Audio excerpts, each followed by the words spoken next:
Los Angeles Lakers won the NBA title on Sunday. They're 15th, only 2 behind the great Boston Celtics with 17 titles.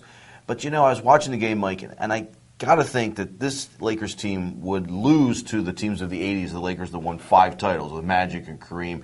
How do you sort of assess this Lakers team compared to those teams of the 80s? I absolutely agree with you. I really think the NBA in the 80s, as we look back on it now, and I've said this and written this, I think it's the highest level of play in any American sport ever. But wow. I think that was for 4 or 5 teams. That wasn't for the entire league. And there was an ability, I think, of teams back then to stockpile talent that is impossible today, and that nobody is smarter enough than everybody else to do, even if it was possible. So that's the difference. The Lakers in the beginning of the 80s had Kareem Abdul-Jabbar, had Jamal Wilkes when he was a 20-point-a-game guy, were a 47-48 win team, a team that went into the couple rounds into the playoffs, and they had the number 1 pick in the draft and got Magic Johnson and won the championship. 2 years later, they had the number 1 pick in the draft again and got James Worthy. It's unthinkable. Well, they had Michael Cooper for many years off the bench as their 6th. Sure. Bob McAdoo, who was a great scorer off their bench. Yeah. And I remember the one year they went out and got Maurice Lucas as their enforcer on that team. They were low. They were 7-8 deep as far as quality guys. The 86 Celtics, who I think was possibly the best team in NBA history, had 7 guys who had been to the All-Star game. Wow. Their top 7 players had been. In fact, I think it's 8. I forgot about Bill Walton. I think it's 8. The top 8 had been to the All-Star game. Interesting. It's hard to believe. Okay, this Lakers team was. Back in the 80s, you started to see the emergence of Dr. J, Kareem, Magic, then Bird, and then Jordan. The way the NBA marketed these guys, they started marketing more individuals than teams. Now it's not even the tandems of Kareem and Magic, later on Shaq and Kobe. Now it was just Kobe, the one-man show, like you sort of saw in the previous round with LeBron. It's almost like you can market one guy on a team, he's your superstar, and he alone can win you a title instead of that team sport.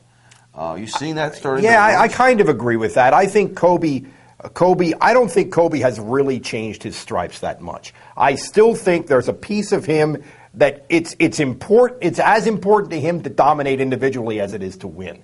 And I think to some extent a player that great has to allow his teammates to come up to his level. And I still don't think he does that. And yet he was able to win the championship. I don't think that would have been possible in a previous era. But again, sometimes I think we put too much emphasis on individual players assessing their careers based on whether they win championships. Larry Bird and Magic Johnson, they won 3, 4, 5 championships. We just talked about the players they had around them. Compare their teammates to what LeBron is trying to drag on his back. It's a different world. Let me ask you about the coach. Phil Jackson won his 10th NBA title, surpassed Red Auerbach, the great Boston Celtics coach who had 9. Where does Phil Jackson fall? Should he be the best coach ever if he win NBA titles? But you just said maybe titles aren't the way to measure somebody. Well, Red Auerbach comes from an era where he was coach, GM, basketball personnel guy, just ran the whole deal, took care of the whole deal to a much greater extent than I think any coach does now. And I don't think anybody's going to be able to duplicate today what Red Auerbach did. One quick example of that. 1980, 79, he drafted Larry Bird as a junior at Indiana State. Yep. Larry Bird wasn't even coming out till senior year. He drafted him a year early because he found a little glitch in the system which you could do this, so he did it. And then he also traded Joe Barry Carroll to Golden State to get Robert Parrish and the rights to Kevin McHale. There was their front line for the next 10 years. Best front line in the history of the game, probably. And anytime we can work on a Joe Barry Carroll reference into this show, by God, I think we've got to do it. But anyway, back to Phil Jackson. What we currently think of as an NBA coach, it's a different definition than Red Auerbach. The way that current job description for NBA coach, I really think Phil was the best ever.